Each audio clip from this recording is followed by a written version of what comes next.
Now let's talk about visitor and customer analytics. How many are going to a site? We want to know how many people are going to a site. So we want to look at a site's visitor numbers just to get an idea of how much activity they have.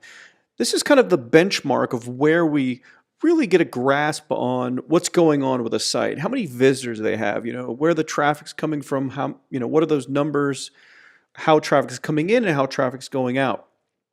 And of course, where possible, we'd really like to know their customer visitor numbers. In other words, visitors to their shopping cart pages, so we can kind of estimate buyer numbers. Now, this is important to point out.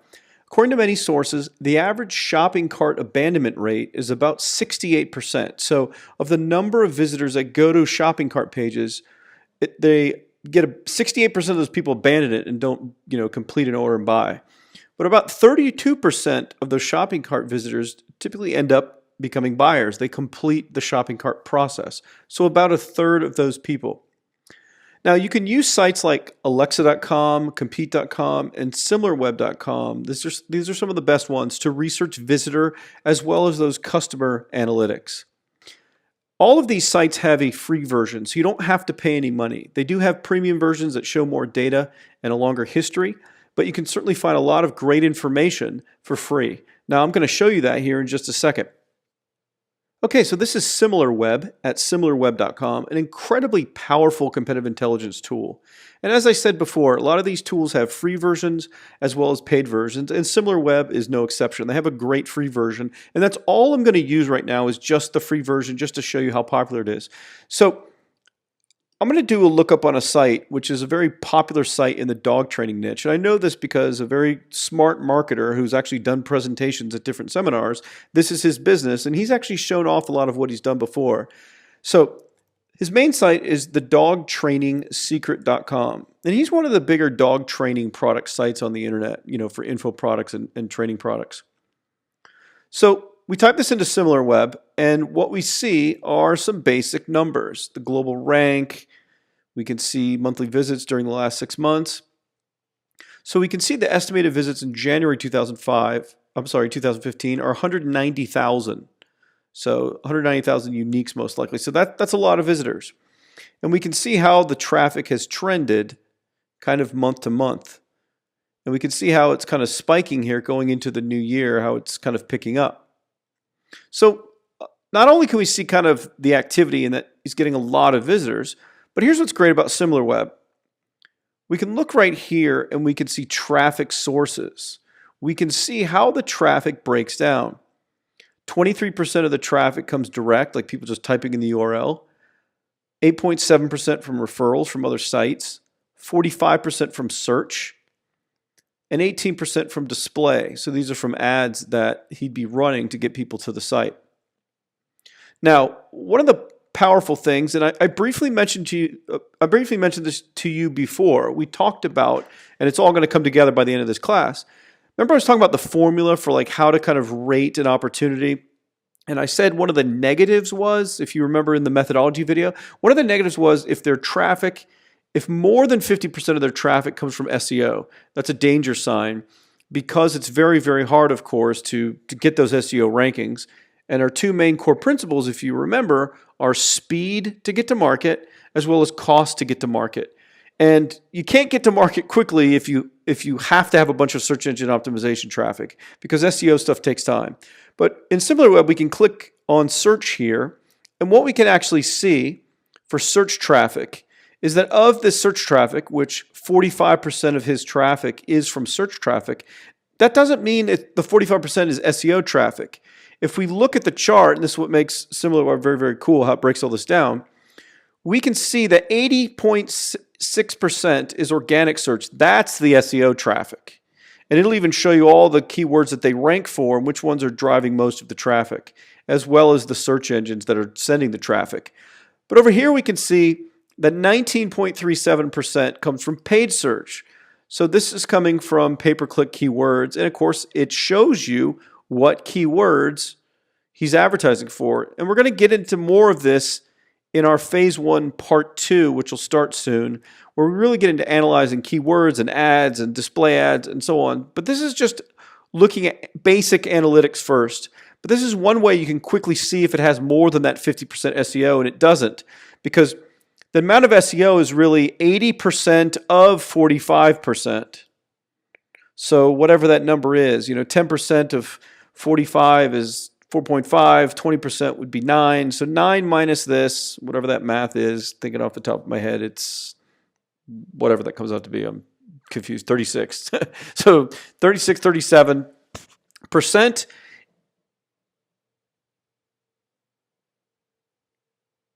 So basically, to figure out what the SEO traffic is, 45% of his traffic is search, 80% is actually the SEO. So 80% of 45 would be exactly what the search traffic would be. So that comes out to, I think, like 36%. So that's well below our 50% threshold. But we can clearly see all kinds of great data in SimilarWeb, and this is all free. This is completely free. Of what you can see without even paying for their premium tool. Great stuff.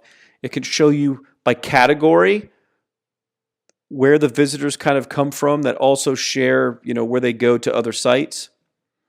We can see, related kind of keywords.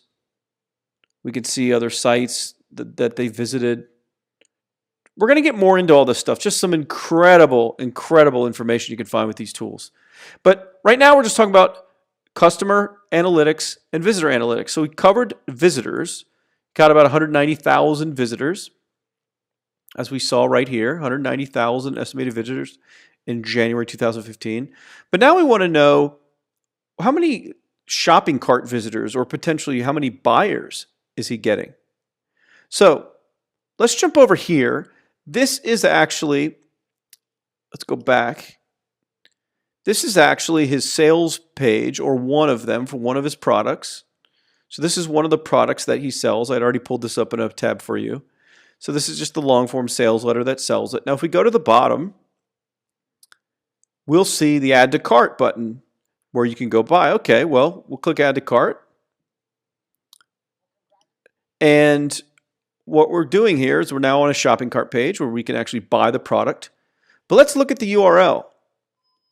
The URL is secure.thedogtrainingsecret.com.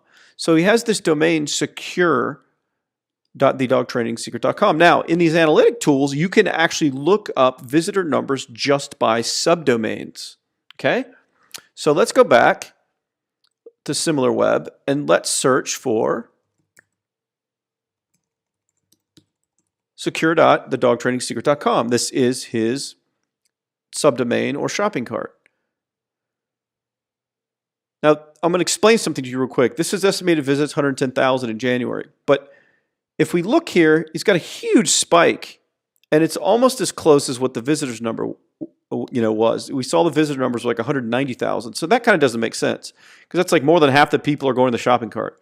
That's not what's happening there. So my guess is what's happening here with this spike and why he's getting so many people to his secure page is one of two things. He's now hosting something else on the secure domain, which could be the opt-in page or some other things.